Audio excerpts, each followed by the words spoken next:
সুতি কাপড়। জ্ঞানী মানুষ আপনারা, নেত্রকোনা শিক্ষিত মানুষ, আপনারা বলেন বাবাজি, যুবক ভাই বলেন, লাশটার গায়ে আগুন লাগানোর সাথে সাথে সবার আগে কোন জিনিসটা পুড়বে? জোরে বলেন না। মুরব্বীরা কি আমার সাথে একমত? বাজান পিছনের বাবাজিরা বুঝতেছেন তো কথা নাকি? যখন চিতার মধ্যে আগুন লাগানো হয় সবার আগে কোন জিনিসটা পুড়ে? জোরে বলেন, সবার আগে কোন জিনিসটা পুড়ে? এটা কোটিপতি হইলেও পুড়ে, রিক্সাওয়ালা হইলেও পুড়ে। কোটিপতি হিন্দুর মা মরলেও পুড়ে যা হয়, কোটিপতি গরিব হিন্দুর মা মরলে একই ঘটনা ঘটে। মুসলমান নারায়ণ রাস্তার দিকে তাকিয়ে আছে, তাকিয়ে দেখতে অবাক ঘটনা। আমার বাবা তাকিয়ে আছে, আমার বোন জামাইরা তাকিয়ে আছে, আমার বন্ধু আব্দুল্লাহ তাকিয়ে আছে, হিন্দু মুসলমান সকলেই তাকিয়ে আছে। সকলের চোখের সামনে আমার মায়ের রাস্তার গায়ে যখন আগুন দেওয়া হয়, আমার মায়ের পাত্তা সুতি কাপড়টা পুড়ে গিয়েছে। তার মানে আমার মা উলঙ্গ হয়ে গিয়েছে। আমার মার সমস্ত কিছু দৃশ্য আমার বন্ধু দেখেছে, আমার বাবা, আমার ভাই বোন। হিন্দু মুসলমান চিতার মধ্যে যখন লাশ পোড়ায়, এরা সকলে দাঁড়িয়ে দাঁড়িয়ে দেখে। নারায়ণ চিৎকার করে বলে, আজীব ব্যাপার, আমি তো গিয়েছিলাম আব্দুল্লাহর মাকে দেখার জন্য, আমি তো গিয়েছিলাম মুসলমান মাকে দেখার জন্য।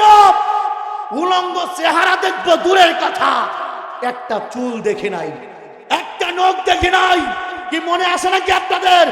নারায়ণ বলে, আজীব ব্যাপার, আমার মা কম লজ্জাশীলা ছিলেন না, আমরা কম বনিত বংশের মহিলা ছিলাম না। আমার মা কম লাজুক ছিল না। আমার মায়ের কি অপরাধ, আমার মায়ের কি অপরাধ? আজকে আব্দুল্লাহর মায়ের কত সম্মান। জীবিত থাকতে একটা মুসলমান মা যে পর্দার সম্মান নিয়ে বেঁচেছে, মৃত্যুর পরেও এই মুসলমানরা তার মাকে, তার বোনকে, তার নিকট আত্মীয়কে, মুসলমান নারীর তার সম্মান ঠিক রাখে। মুসলমান কখনো নারীর পর্দা নষ্ট করে না, জিন্দা থাকতেও না, মরার পরেও না, মরার পরেও না। চিৎকার করে বলেন আল্লাহু আকবার।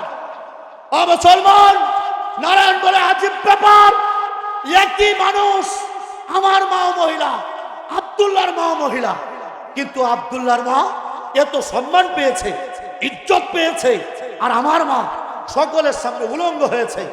ও হিন্দু নারীরা, ও আমার কলেজ ভার্সিটির হিন্দু বোনেরা, ও আমার এলাকার শিক্ষিত হিন্দু মায়েরা, আজকে তোমরা কত সুন্দর করে কাপড় চোপড় পরে ঘোরাফেরা করো, কিন্তু হিন্দু ধর্ম পালন করার কারণে মৃত্যুর পরে সকলের সামনে তোমাদেরকে উলঙ্গ করে পুরাবে।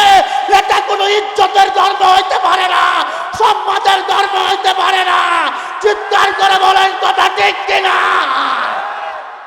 মুসলমান, একটু পরে আগুনের লেলিহান শিখাটা দাও দাও করে জ্বলা শুরু হয়েছে। নারায়ণ লক্ষ্য করে দেখতো তার দুঃখিনী মায়ের উপরে গায়ের চামড়াটা পড়ে যাচ্ছে। একটা ভয়ঙ্কর দৃশ্য, তার মায়ের পেটটা যখন পড়েছে, ওই পেটের ভিতর থেকে নারী বুড়িগুলা টকবক টকবক করে ফোটা শুরু হয়েছে। ও মুসলমান যুবক ভাই, অনেক সময় অনেকেই ভূতের মুভি দেখে অনেকেই ভয় পায়, কিন্তু হিন্দুদের শ্মশানের দৃশ্যটা এটা জম্বি মুভির চাইতে ভয়ঙ্কর। বাজান, নারায়ণ বলে, আমার মা, আরে এটা তো সেই মা, এই সেই মায়ের উদরটা, সেই মায়ের পেটটা পুড়তেছে, যে মা এই পেটের ভিতরে 10 মাস 10টা দিন আমাকে ধারণ করেছে। মুসলমান, আপনাদের মুসলমান মা আপনাদেরকে পেটে নিয়া যে কষ্ট করেছে, আমার মা যদিও হিন্দু অবস্থায় ছিল, আপনারা কি বলেন আমার মায়ের কষ্ট কি কোনো অংশে কম হয়েছে? কথা বলেন, কষ্ট কি কম হয়েছে? এই নেত্রকোনার যত মহিলা আছে এরা তো আমার মায়ের মতো মা। এই মায়েদের কষ্ট আমার সহ্য হয় না। নারায়ণ বলে, আশ্চর্য ব্যাপার, আমার মা 10 মাস 10টা দিন যে গর্ভে আমাকে ধারণ করেছে, আমার যে মায়ের পেটটার মধ্যে আমি লাঠি কুতা মেরেছি, যে মায়ের নাভির সাথে আমার নাভির কানেকশন ছিল, আজকে আমার মায়ের সেই পেটটা হিন্দুরা ধর্মের দোহাই দিয়ে পুড়িয়ে ফেলতেছে। পেটটা টকবক টকবক করে ফুটতেছে। মুসলমান, ভিতর থেকে লসিকা গুলা, শিরা উপশিরা গুলা, এগুলা রসগুলা যখন বের হয়, আগুনটা নিবে আবার জ্বলে, নিবে আবার জ্বলে, চর্বি পোড়ানোর মতো একটা ভয়ঙ্কর দৃশ্য। আর নারায়ণ ঠিক থাকতে পারে না। নারায়ণের মনে পড়ে যায় আব্দুল্লাহর মাকে কবরে রাখার কথা। নারায়ণ চিন্তা করে আজীব ব্যাপার, ওই তো আমার বন্ধু আব্দুল্লাহ মুসলমান মা মারা গেল, কবরের মধ্যে উপরে চাদর দিয়া কত যত্ন করে মুসলমান মাকে কবরে শোয়া দিল। আর আজকে শুধুমাত্র হিন্দু ধর্ম পালন করার কারণে আমার মাকে বিভৎস করে, উলঙ্গ করে, সকলের সামনে উলঙ্গ করে একবারে আমার মায়ের লাশের ভিতর থেকে সব বের করে আমার মাকে পোড়াইতেছে। তার মানে নিশ্চয়ই আব্দুল্লাহর মা, মুসলমান মা যে ধর্ম পালন করেছে ওইটা সম্মানের ধর্ম, হিন্দু ধর্ম সম্মানের ধর্ম হইতে পারে না। চিৎকার করে বলেন কথা ঠিক কিনা? মুসলমান নারায়ণ লক্ষ্য করল, যখন আগুনের লেলিহান শিখাটা দাও দাও করে জ্বলা শুরু হয়ে গিয়েছে, চিতার মধ্যে নারায়ণের মায়ের লাশটা দাঁড়িয়ে গিয়েছে। লাশটা দাঁড়িয়ে যায়, দাঁড়িয়ে যায়। মুসলমান তখন এরা করে কি, এরকম একটা লাঠি নিয়া, একটা বাঁশ নিয়া নারায়ণ দেখতো তার ভাই, তার বাবা, তার মায়ের বুকটার মধ্যে একটা আঘাত করে হাড়গুলাকে গুরু গুরু করে আবার তার মাকে চিতার মধ্যে শুইয়ে দিয়েছে। নারায়ণ বলে, না না, আমার মা একজন নিরীহ মানুষ ছিল। আমার মা কোনোদিন একটা মুরগির বাচ্চাকে পর্যন্ত আঘাত করে নাই। আমার মা কোনোদিন কাউকে গালি দেয় নাই। আমার নিরীহ মা আমার মাকে এত অত্যাচার করছে, কারণটা কি? আমার মুসলমান, আমার চোখের সামনে আমার বাবা মারা গিয়েছে।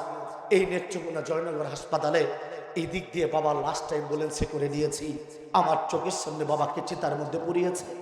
যে বাবার বুকটার মধ্যে আমি ঘুমাইতাম, এই হিন্দুর আমার সেই বাবা বুকটার মধ্যে বাঁশ দিয়ে আঘাত করে চিতার মধ্যে পুড়িয়ে ছাই করেছে।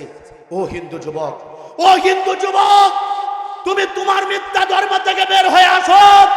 যে ধর্ম তোমার আদরের বাবা মার বুকটার মধ্যে তোমাকে আঘাত করায়, যে ধর্ম চিতার মধ্যে তোমার বাবা মার হাত পাগুলাকে ভাঙায়, ও হিন্দু যুবক যুবতীরা, লাথি মারো এই মিথ্যা ধর্মকে।